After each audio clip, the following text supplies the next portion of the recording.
Om Shri Sai Ram. Children, we continue the lesson Roots Support of the Plant. In the previous class, we learnt about parts of the plant. Now, we learn about few experiments. Observe the picture. First, take 2 coconut shells or any 2 pots. Coconut shells ಅಂದರೆ ಅಮ್ಮ ತೆಂಗಿನಕಾಯಿ use ಮಾಡಿದ್ಮೇಲೆ ಉಳ್ಕೊಳ್ಳುತ್ತಲ್ಲ ಚಿಪ್ಪು ಆ ಥರದ್ದು ಯಾವ್ದಾರ ಒಂದು ಎರಡು. Take any 2 coconut shells or any 2 parts. Then fill both of them with soil. ಅದರಲ್ಲಿ ಚೆನ್ನಾಗಿ ಮಣ್ಣು ಹಾಕಿಬಿಡಿ. Then put some ragi or paddy grains in one shell. ಒಂದು ಶೆಲ್ಲಿಗೆ ಎನಿ ಟೇಕ್ ರಾಗಿ ಸೀಡ್ಸ್, ರಾಗಿನಿ ಅಥವಾ ಯಾವುದಾದ್ರೂ ಸೀಡ್ಸ್ನ ಹಾಕಿ. Don't put anything in the another shell. ಈ ಶೆಲ್ಲಲ್ಲಿ ಏನೂ ಹಾಕಬಾರ್ದು. In one shell you put any grains. For example ನಾವು we are taken ragi seeds. Then sprinkle some water on it. ಎರಡೂ ಶೆಲ್ಸಿಗೆ ವಾಟರ್ ಹಾಕ್ತಾ ಬನ್ನಿ. After 1 week the ragi, observe here, the ragi is germinate.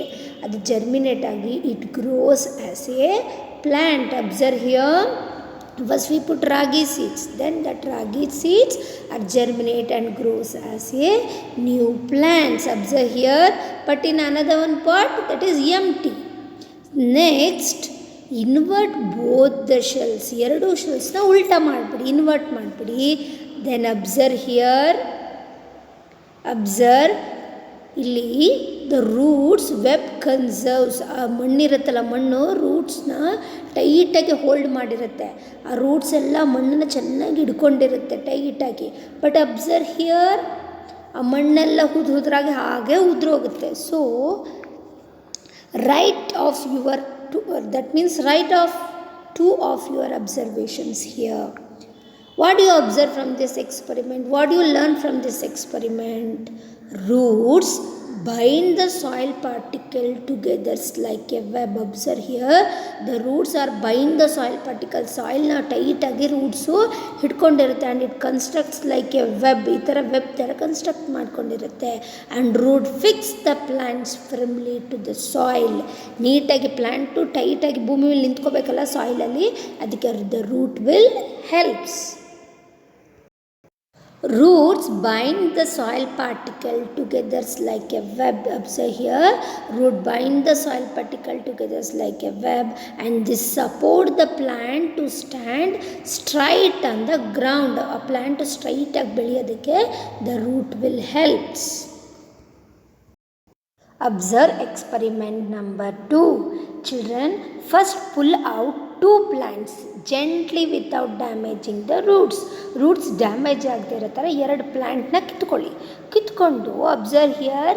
Next you cut the root of 1 plant. 1 ಪ್ಲ್ಯಾಂಟ್ನ ಹಾಗೆ ಇಟ್ಕೊಳ್ಳಿ, ಇನ್ನೊಂದು ಪ್ಲ್ಯಾಂಟ್ದ ರೂಟ್ನ ಕಟ್ ಮಾಡಿಬಿಡಿ.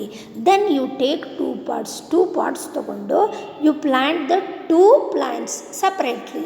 ಒಂದು ಪ್ಲ್ಯಾಂಟ್ನ ಒಂದು ಪಾಟಲ್ಲಿ ಹಾಕ್ಕೊಳ್ಳಿ, ನೆಕ್ಸ್ಟ್ ಪ್ಲ್ಯಾಂಟ್ನ ಇನ್ನೊಂದು ಪಾಟಲ್ಲಿ ಹಾಕ್ಬಿಟ್ಟು ಕೀಪ್ ಇಟ್ ಇನ್ ಸನ್ಲೈಟಲ್ಲಿ ಇಟ್ಬಿಟ್ಟು ಅಬ್ಸರ್ವ್ 2-3 days 1-2-3 days ಅಬ್ಸರ್ವ್ ಮಾಡಿ. What did you observe here? The first plant looks very fresh, but second plant looks very dry. Why? Write 2 of your observation. Children, root is very important for plants. See, root is very important. Root absorb water from the soil.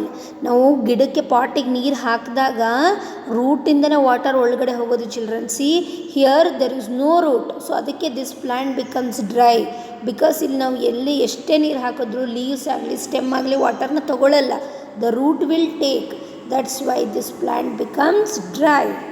Plants need water to grow. Plants ಬೆಳೆಯೋಕ್ಕೆ the water is very important. Experiment number 3. Children, first take 1 glass tumbler. ಇದು glass ತಗೊಳ್ಳಿ. Then it is filled with water. ವಾಟರ್ನ fill ಮಾಡಿಬಿಡಿ. Then add 2 to 3 drops of red color or any color. Children, put, now here I am take red color. You put 2 to 3 drops of red color to it. Then the fully water becomes red. Then you take 1 plant. Better you take, children, balsam plant. ಬಾಸಮ್ ಪ್ಲ್ಯಾಂಟ್ನ ಏನಕ್ಕೆ ತೊಗೋಬೇಕಂದ್ರೆ ಅದರ stem white colour ಇರುತ್ತೆ, ಅದರೊಳಗಡೆ flow ಆಗೋದು ನಮಗೆ ಕಾಣಿಸುತ್ತೆ. That's why you take ಒಂದು balsam plant ತೊಗೊಂಡು you put this plant in the solution. ಈ ವಾಟ್ರ್ ಒಳಗಡೆಗೆ ಆ ಪ್ಲ್ಯಾಂಟ್ನ ಹಾಕಿ. Observe here, I put the plant in the coloured solution. ಹಾಕಿ ಇಟ್ಟ ಮೇಲೆ ದೆನ್ ಪುಟ್ ಇನ್ ಸನ್ಲೈಟ್, ಅದನ್ನ ಸನ್ಲೈಟಲ್ಲಿ ಇಟ್ಬಿಡಿ. ಇಟ್ಟ ಮೇಲೆ children after one day you observe the red colour water in the leaves. ಅಂದರೆ ಲೀವ್ಸೇ ಫುಲ್ಲಿ ರೆಡ್ ಆಗಿಬಿಡಲ್ಲ, ಅದರದ್ದು ಒಳಗಡೆ ನಮಗೆ ಈ ಥರ ರೆಡ್ ಕಲರ್ ಕಾಣಿಸುತ್ತೆ. ವೈ? ಅದು ರೂಟ್ಸು ವಾಟರ್ನ ಒಳಗಡೆ ಹಿಂಗೆ ತೊಗೊಳುತ್ತಲ್ಲ, ಅದು ನಮಗೆ ಗೊತ್ತಾಗಲಿ ಅಂದ್ಬಿಟ್ಟು from this experiment we learn that one. C, what did you observe? What is the reason for it? Root absorb water and nutrients from the soil and then it passes to other parts of the plant. Root ಹೀಗೇನೆ water ಮತ್ತು ಮಿನರಲ್ಸ್ನ ಸಾಯಿಲಿಂದ ತೊಗೊಂಡು it passes to other parts of the plant. ಹೀಗೆ ಎಲ್ಲ ಕಡೆಗೂ pass ಆಗುತ್ತೆ. See next, the root is the supporter of the plant. That means these are the functions of the root. Root web conserves soil particles and water. Children, ಈ root web conserve ಆಗಿರುತ್ತಲ್ಲ, ಅದು soil particles ಮತ್ತು water waste ಆಗದೆ ಇರೋ ಥರ ಕಾಪಾಡುತ್ತೆ. Children, ನೀವು observe ಮಾಡಿ, ಮಳೆ ಬಂದಾಗ ಎಲ್ಲಿ ಜಾಸ್ತಿ ಗಿಡ ಮರಗಳೆಲ್ಲ ಹಾಕಿರ್ತೀವೋ ಅಲ್ಲಿ ಮಣ್ಣು ಕೊಚ್ಕೊಂಡೋಗಲ್ಲ. ಯಾಕೆ? Because the roots are bind the soil particles together. ಟೈಟಾಗಿ ರೂಟ್ ಮಣ್ಣು ಇಟ್ಕೊಂಡಿರುತ್ತೆ, ಆಗ ಮಣ್ಣು ಹೋಗಲ್ಲ, ಏನು ಮಳೆ ಬಂದಾಗ ಕೊಚ್ಕೊಂಡೋಗಲ್ಲ. ಅದೇ ನೀವು ಮಣ್ಣು ನಮ್ಮ ಸುತ್ತಮುತ್ತ ಗಿಡಗಳಿಲ್ಲ ಅಂದಾಗ, ಜೋರಾಗಿ ಮಳೆ ಬಂದಾಗ ಮಣ್ಣೆಲ್ಲ ಕೊಚ್ಕೊಂಡೋಗ್ಬಿಡುತ್ತೆ. ಏನಕ್ಕೆ ಅಂದರೆ because there is no trees. Next one, root fix the plants firmly to the soil. This is another one function. ಇದು ಪ್ಲ್ಯಾಂಟು ಟೈಟಾಗಿ ಫಿಕ್ಸ್ ಆಗೋದಕ್ಕೆ the root will helps. The main function, root absorb water and nutrients from the soil and then supply them to the other parts of the plants. root ಎಲ್ಲ water ಮತ್ತು ನ್ಯೂಟ್ರಿಯೆಂಟ್ನ observe ಮಾಡಿಕೊಂಡು then it passes to other parts of the plant. Understood children? Thank you. Jai Sai Ram.